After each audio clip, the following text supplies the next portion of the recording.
네, 장영혁의 색다른 전략입니다. 한국투자증권 이프렌드예요. 장영혁 팀장과 함께 시장 분석하고 투자 전략 세웁니다. 어서 오십시오. 네, 안녕하세요. 지난해 12월부터 잘 가던 시장이 새해 들어서 좀 주춤합니다. 오늘 만기일이고요. 내일 금통이고 실적에 대한 분할도 있습니다.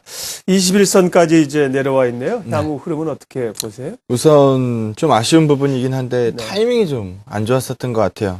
선물 주문이 좀 꼬여 있었죠. 오류가 좀 있었는데 그 부분 때문에 약간 시장이 좀 교란된 것 같습니다. 이 선물이 꼬여 있는 부분 때문에 베이시스가 좀 훼손이 됐고요.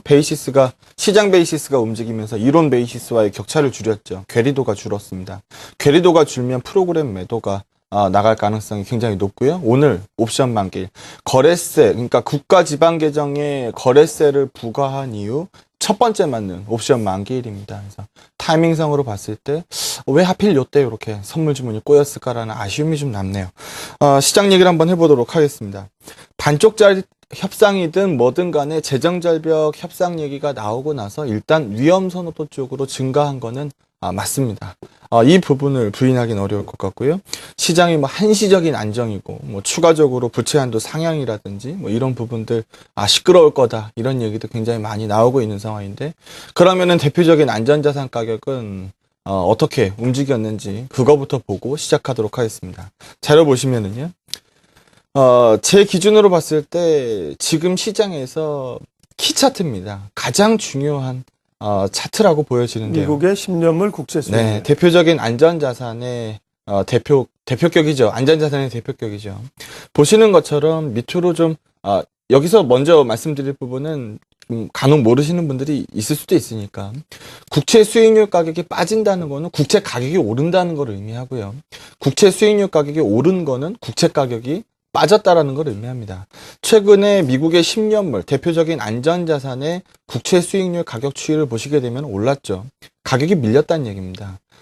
대표적인 안전자산의 가격이 밀렸다. 그러면은 위험 선호도는 조금 증가했을 것으로 보고 있는 게 사실 맞고요.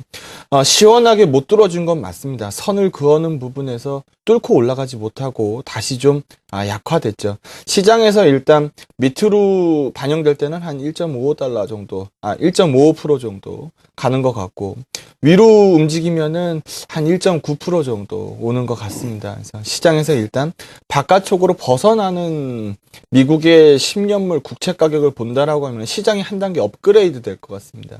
근데 지금 약간 속도를 다시 잃었는데 다시 맞고 떨어지는 경우로 간다라면 시장에서는 큰 폭의 상승을 기대하기 좀 어려울 것 같아요. 고민되는 시장입니다. 고민되는 시장에서 지표로 활용할 수 있는 가장 대표적인 차트를 하나 말씀을 좀 드려봤고요. 부담스러운 부분이 또 하나 있었죠. FOMC 의사록을 우리가 들어봤더니만 물론 이제까지 FRB의 비둘기파적 인사만 있었던 건 아닙니다. 매파 인사도 계속 있었죠. 매파 인사가 계속 시장에 불리한 발언을 하고 있었는데 우리가 크게 인식하지 않았을 뿐입니다. 근데 이번에는 매파 의원들의 발언이 꽤 많이 나온 것 같습니다. 그래서 올해 연말 정도에 시장에서 자산 매입, QE, 그러니까 양적 완화에서 자산 매입은 일단 좀 먼저 중단해야 맞지 않느냐, 이런 얘기를 주고받은 것으로 우리가 받았는데, 물론 몇 번 더 봐야 됩니다. FOMC 한 번 보고 우리가 시장 꺾였다 이렇게 말씀드릴 수는 없는 부분이고, QE3, QE4 양쪽 합치면은 매달 850억 달러의 돈이 풀리는데 이게 작지 않죠.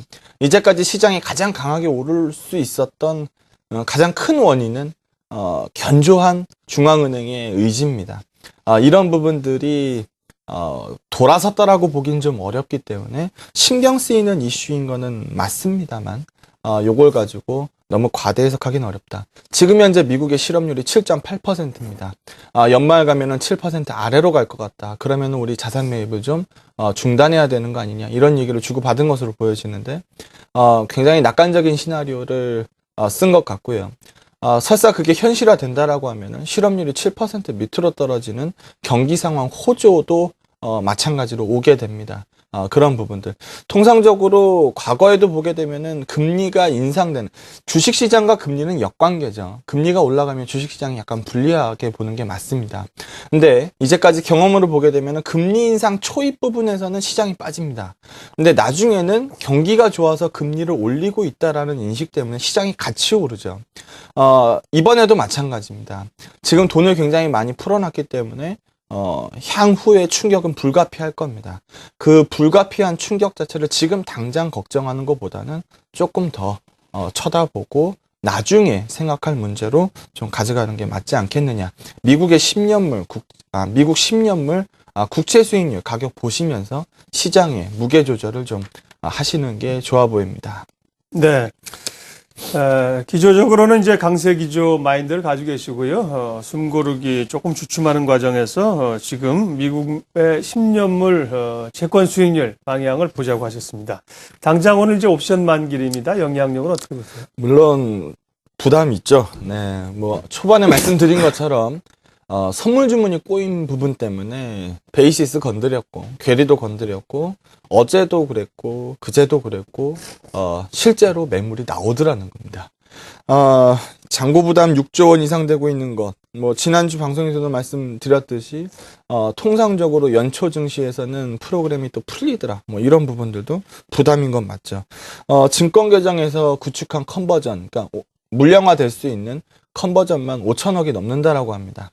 오늘 장중에 괴리도 추이를 잘 보셔야 될 것 같습니다. 자료 보시면서 얘기를 이어가도록 하겠습니다. 예.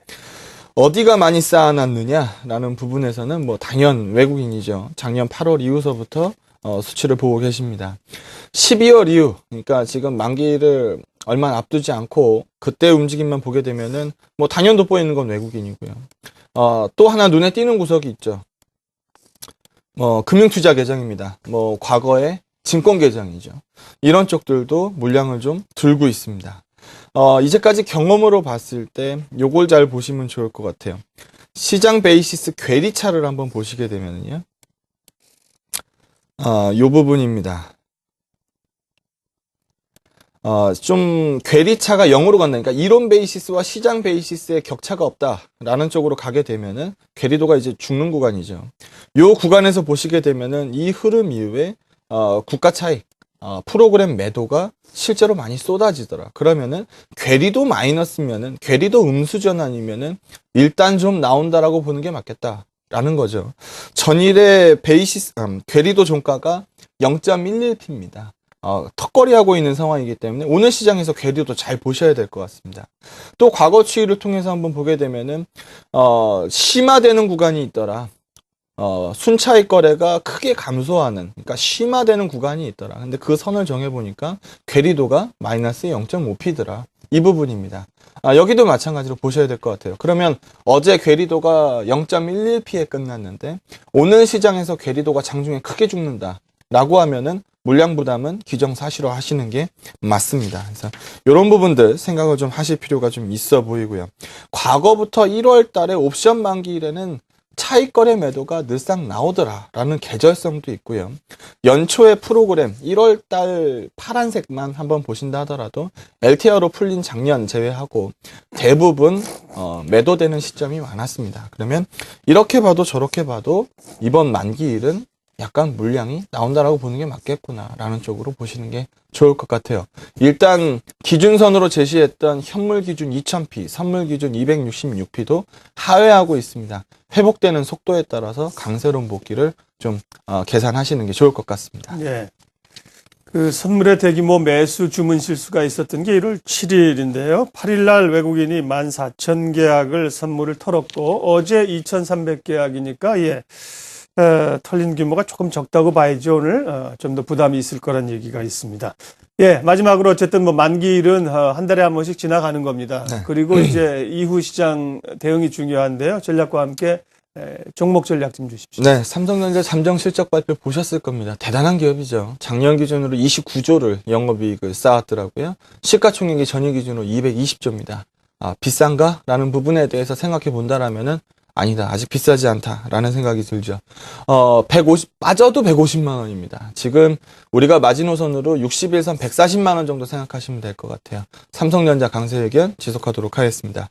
플러스 알파로 제시했던 종목들도 좀 약했죠. 시장이 약했기 때문에 어쩔 수 없었습니다. 자연스럽게 풍선 효과가 중소형주 쪽으로 넘어갔고요. 코스닥 지수 좋게 움직였습니다. 종목 사이즈를 좀 낮춰서 관심주를 제시할 필요가 좀 있어 보여서 오늘은 두 종목을 좀 제시해 보도록 하겠습니다. 만만한 가격권이고 만만한 밸류에이션이고 작년보다 나쁘기 어려울 것 같은 기업 차트 2개 보도록 하겠습니다. 최근에 천연가스 가격이 많이 밀립니다. 어제도 또 밀렸더라고요. 차트상으로 봤을 때 이거 대우 인터내셔널 차트인데요. 통상적으로 121선을 하회한 지 굉장히 오래됐습니다. 지켜줄 선이라고 보고 있는 거고, 오늘 시장에서 만약에 밑으로 쏠려버린다 라고 하면은 조금 더 기다리셔도 좋을 것 같습니다. 하지만 오늘 시장에서 며칠간 먼저 선조정을 받았기 때문에 밟고 일어서려는 움직임이면 이제 관심을 갖고 보자라는 거죠. 관심 갖고 보다가 4만원 뚫고 올라가면 시장에서 다시 복귀하는구나 라는 신호로 보시면 좋을 것 같습니다. 지지 기대감 괜찮은 종목이거든요. 미얀마 가스전 기대감이 많았는데 올해 3분기 실적서부터 반영됩니다. 이런 부분들 일단 지지를 한번 살펴보자라는 의미에서 대우 인터내셔널. 다음 종목은 돌파를 살펴보자 LG패션입니다. 장기간 바닥을 만들었죠. 더 이상 작년보다 나쁜 업방일 수는 없을 것 같고요. 재고 관련돼서도 상당히 공격적으로 털어냈습니다. 최장기 이평선 하나 남겨놓은 상황이었고 한참 동안 빠졌었는데 여기는 반대로 돌파되는 신호를 보면은 강세로 한번 쳐다보자라고 좀 규모가 좀 적은 거래소 종목 2개를 소개해봤습니다. 예, 색다른 전략 한국투자증권 이프렌드예요. 장영혁 팀장 함께했습니다. 고맙습니다. 네, 감사합니다.